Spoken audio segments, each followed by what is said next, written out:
کو کمیونیکیٹ کرنا، اچھے طریقے سے دلائل کے ساتھ بات کرنا، بڑے اچھے طریقے سے جانتے ہیں۔ میں تو ان کو بڑا فین رہا ہوں عمران خان کا۔ کرکٹ میں ورلڈ کپ جیتا تھا، بہت زبردست پلاننگ کے ساتھ جیتا تھا۔ پاکستان کی کوئی اتنی اچھی ٹیم نہیں تھی، لیکن عمران خان پلانر بہت اچھے ہیں اور اسٹرانگ نروس کے ہیں۔ اپنے ڈیسیجن جو ہیں وہ مشکل حالات میں بھی رہ کے بڑے زبردست کرتے ہیں۔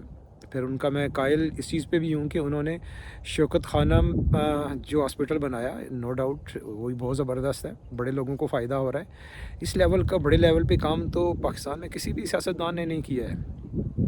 اب وہ گورنمنٹ میں رہ کے بھی ایسا کام نہیں کر سکتے، تو یہ تو بہت بڑے کریڈٹ جاتے ہیں عمران خان کو، کیونکہ عمران خان سیاست میں جب ان کو گورنمنٹ ملی کہ وہ اتنا اچھا پرفارم نہیں کر سکے جتنا ان کو کرنا چاہیے تھا۔ سب سے بڑا تو میں ان کا ناقد رہا ہوں عثمان بزدار کے سی ایم بننے پہ۔ جو ہی خان صاحب نے گورنمنٹ لی تو میں اس وقت سے ہی ان کے خلاف سوشل میڈیا پہ یہ عمران خان کو یہ کہتا رہا ہوں کہ خان صاحب آپ کا یہ بہت غلط ڈیسیجن ہے۔ آپ جس کو عثمان بزدار کو جو وسیم اکرم پلس کہہ رہے ہیں وہ بالکل نہیں ہے۔ وہ وقت نے ثابت کیا کہ اس کی اپوائنٹمنٹ تو خان صاحب کی جو مسز ہیں ان کے کہنے پہ ہوئی ہے، اور انہی کی آگے دوست تھی فرا جو ہے، ان کے کہنے پہ بھی سارے کے سارے معاملات پنجاب میں چلتے رہے ہیں۔ پنجاب میں بڑے لیول پہ کوئی کام نہیں ہو سکا۔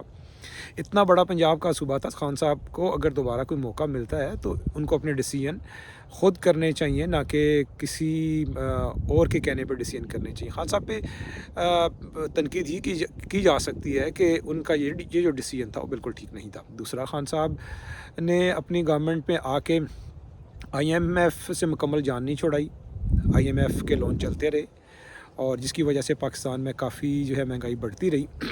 گو کہ اتنی مہنگائی نہیں بڑھی خان صاحب کے دور میں جتنی پی ڈی ایم کے دور میں بڑھی ہے، لیکن اس میں جو خان صاحب کو یہ ایڈوانٹیج بھی جاتا ہے کہ انہوں نے کوشش کی تھی کہ پالیسی آزاد کرنے کی، جس میں ان کی کوشش تھی کہ امریکہ کی انفلوئنس کے بغیر میں ایک انڈیپینڈنٹ پالیسی بناؤں، رشیا اور چائنا کے ساتھ مل کے چلوں، لیکن وہ اس پہ ان کو چلنے نہیں دیا گیا، اور یہ بھی وجہ تھی ان کی گورنمنٹ کو جانے کی، کیونکہ امریکہ بھی ناراض تھا ان سے، چائنا بھی کوئی اتنا خوش نہیں تھا، تو اور رشیا کے بلاک میں جانا چاہ رہے تھے، تو ایک مشکل ڈیسیجن تھا جس کی وجہ سے ان کو اپنی گورنمنٹ سے ہاتھ دھونا پڑا۔ لیکن خان صاحب کو جو اگر گورنمنٹ ملتی ہے تو ان کو زیادہ جو ہے وہ جو میں سوچ رہا ہوں کہ وہ انتقام ہی ہونے کے بجائے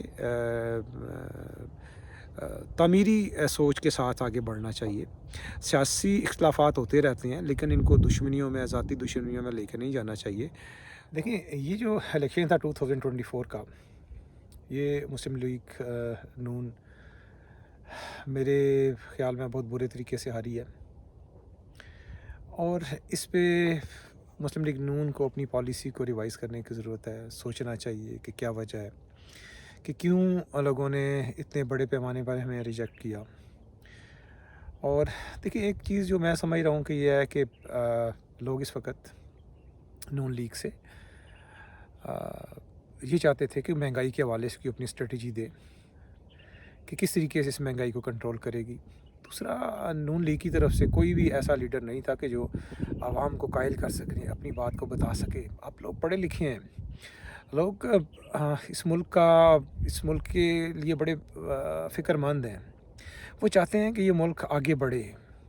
جیسے آپ کے ہمسائے ممالک ہیں، ہم سے کتنے آگے نکل گئے ہیں۔ انڈیا کو دیکھیں کہاں سے کہاں پہنچ گیا ہے۔ ہم انہی چکروں میں پڑے ہوئے ہیں، کبھی ایک حکومت کو لانا، دوسری کو گرانا، اور بس اپنی پاور کو مینٹین رکھنا۔ یہ ایک غلط سائڈ پہ ہمیں لے کے جا رہا ہے۔ اس الیکشن کی وجہ سے عوام کی نفرت اداروں کے خلاف بہت بڑھ چکی ہے۔ ایسا نہیں ہونا چاہیے۔ ادارے بھی اپنے، ہمارے ملک بھی اپنا ہی ہے، اور خان صاحب کو بھی چاہیے کہ وہ بھی کوئی ریکنسلیشن کی پالیسی دیں۔ ابھی اگر آپ ان الیکشن رزلٹ کو دیکھیں تو اس میں تو نون لیگ جو ہے وہ حکومت بناتے ہوئے نظر تو آ رہی ہے، پیپلز پارٹی کے ساتھ اور ایم کیو ایم کے ساتھ، اور کوئی آزاد امیدوار بھی کر لیں گے۔ لیکن اس میں سب سے بڑا جو مجھے مسئلہ نظر آئے گا وہ یہ ہے کہ ساتھ ساتھ جس طریقے سے پی ٹی آئی والے دھاندلی کا الزام لگا رہے ہیں، اس کی بھی انویسٹیگیشن ہونی چاہیے، اور اس طریقے سے عوام کے مینڈیٹ کے بغیر گورنمنٹ زیادہ عرصہ میں دیکھ نہیں رہا ہوں۔ دوسری طرف آپ اگر پی ٹی آئی کو گورنمنٹ دے دیتے ہیں اور ان کے ساتھ ادارے بھی تعاون نہیں کرتے ہیں اور جو حالات و واقعات ہیں کہ ان کو بھی چلنے نہیں دیا جائے گا، تو اس طرح ملک کا تو ایک تماشا بنا رہے گا۔ لوگوں کو یہ امید تھی کہ اس الیکشن کے بعد ایک سٹیبل گورنمنٹ آئے گی جو کہ جس سے ملک میں روزگار بہتر ہوگا، مہنگائی کنٹرول ہوگی اور عوام کا جینا جو ہے وہ آسان ہو جائے گا۔ لیکن یہ رزلٹ ہر پاکستانی کے لیے جو ہیں وہ تکلیف دہ ہیں، اور جو بھی پاکستان کا ہمدرد ہے وہ ضرور سوچ رہا ہوگا کہ ہمارے ملک کا کیا بنے گا۔ ہم کس طرف چل پڑے ہیں، کبھی ایک آتے ہیں، کبھی دوسرے چلے جاتے ہیں، کبھی ایک کو ہیرو بنا کے پیش کیا جاتا ہے، کبھی دوسرے کو زیرو کر دیا جاتا ہے۔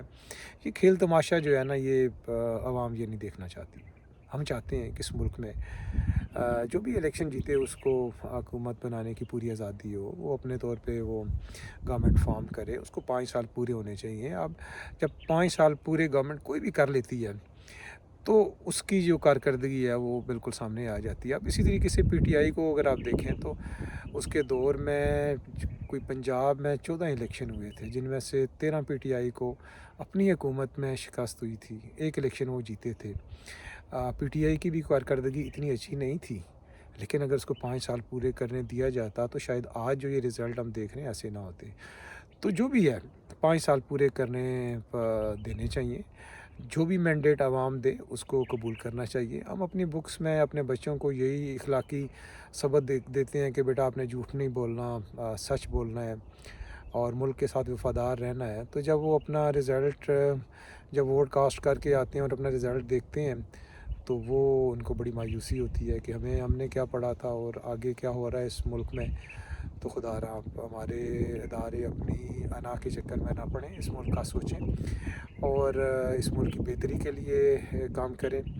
اس الیکشن کے بعد تو میں خود بڑا اپسیٹ ہوں، اور کہ کس طریقے سے یہ معاملات جو ہیں وہ ٹھیک طرف جائیں گے۔ تو ہم دعا ہی کر سکتے ہیں کہ اللہ تعالیٰ اس پاکستان کی حفاظت فرمائے۔ اور دوستو آج کی اس ویڈیو کے ساتھ میں ٹریل 3 سے آپ سے اجازت چاہتا ہوں۔ اپنا خیال رکھیے گا۔ خدا حافظ۔